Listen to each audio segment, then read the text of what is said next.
Hi, I'm Rackson, and I just want to thank you so much for coming to watch my Unit 4 presentation, which is on CanvasHub. It's my Ruby on Rails backend, React front end, full CRUD app with no user auth. Unlike a lot of my other projects, which have user auth, this one you don't actually have to log into to check out, which is really nice. And there's a lot of things that you don't get, that you lose when you don't have users logging in. You run into problems with people just coming and deleting things and editing things that you don't want them to edit. Someone comes to your website and there's nothing left because someone went and deleted everything. So I spent a lot of time on GitHub, and I thought, what GitHub, you log in, but there's this idea of the repository where you sort of have these old commits that are online, forever really. If you leak an API key, like, some it's vulnerable. And so the idea here is that let's just check out one of these, right? The idea here is that someone makes a drawing and they commit it. And then the way to edit that drawing is by adding another commit to it and adding another. And yes, I do have a delete button, but something cool about that actually is that if we create a new one, and I'll come back to this page to just sort of talk briefly about what's going on here. So if we make a new commit, there's this little message there, right? Repos with more than 3 commits, or those with more than 3 that have been updated within the last 5 minutes, cannot be deleted. So those 3 and 5, those are environmental variables. I can go edit them where I deploy on Netlify, and change that to a longer period, so that if a repository is being actively used or someone just made it, you don't have that delete capability. So these are kind of the ways I've coped with what I missed by not implementing user auth. So I do want to talk about the code a bit, but just to sort of show a bit more what's going on here. So yeah, let's create a new one. So yeah, we'll make it this size, and we will call this recording by ENR. Okay, and we can still delete we can still delete it because there haven't been 3 yet. So that's like if you mess up on the name or something, you don't like how you started. You can change the brush size, color, transparency.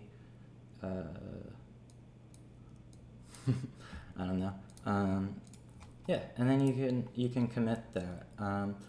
But say your boss, because obviously this is your professional work tool. They say, hey, that nose, it's a little too pointy. Not that having a pointy nose, there's anything wrong with that, obviously. But it should be more circly. So now, yeah, you got that, and these are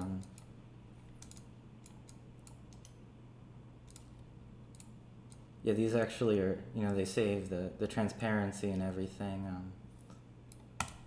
everything like that, which is nice. So yeah, and we can still delete it because there haven't been 3 yet. But yeah, as soon as we really put some work into this one, turn them into SpongeBob. I guess he would have square now? No, SquarePants. Now, 1, 2, 3.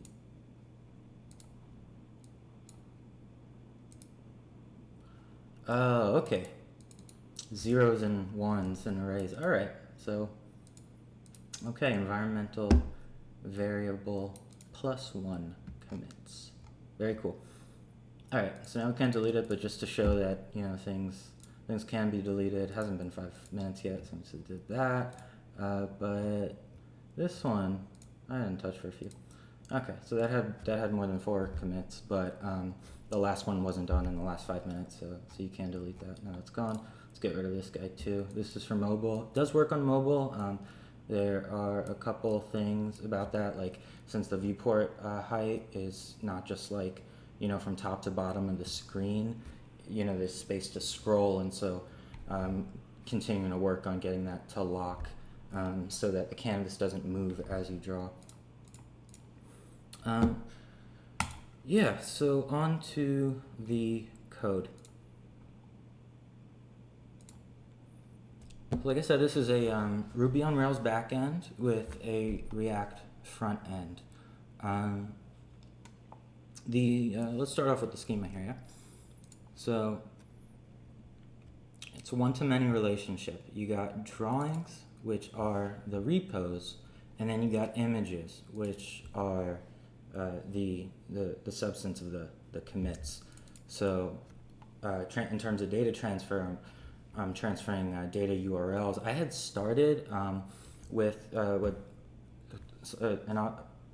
structure of the type uint8 array, which integer array, which basically each pixel has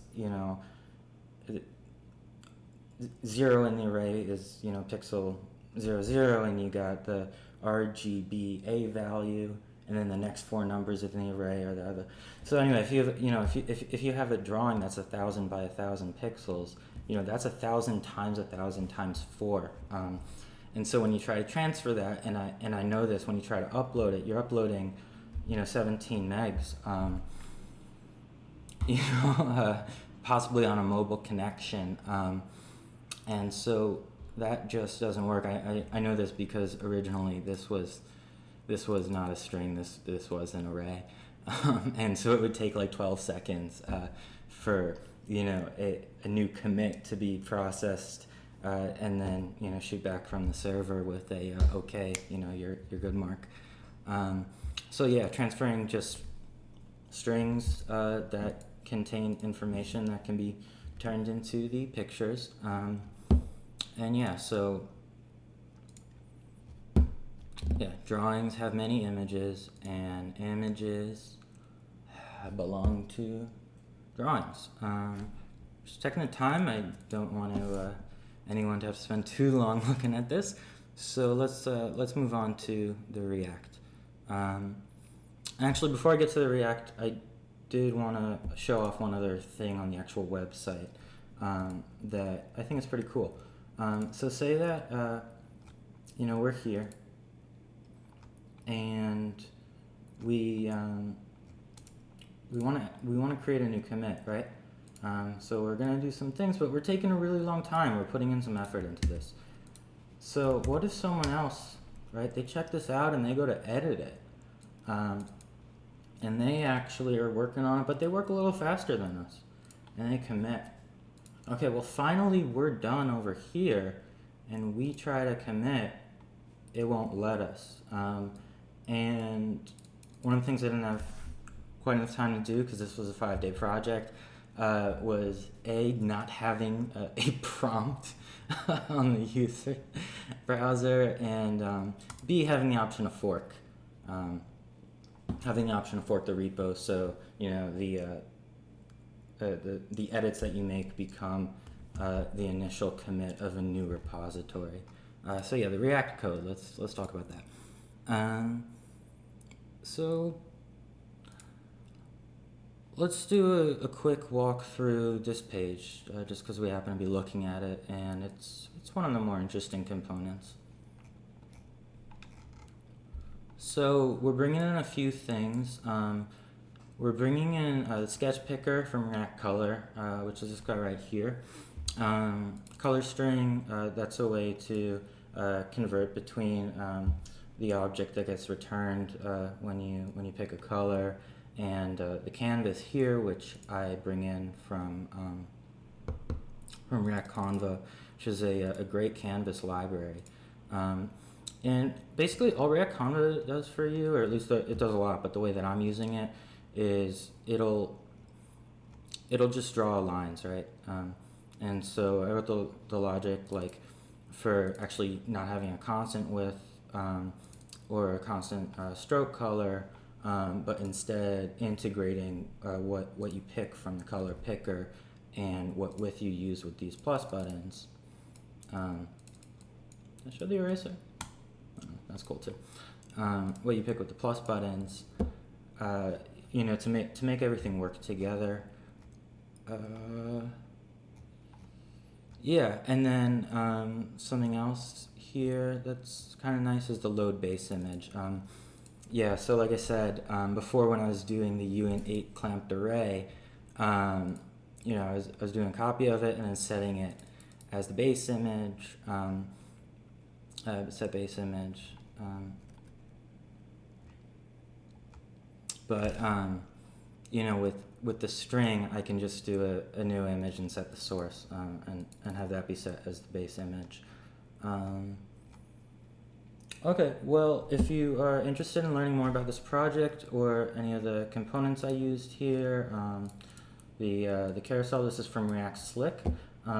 Please read more about this project on my personal website. And until my next one, thank you so much for watching, and see you.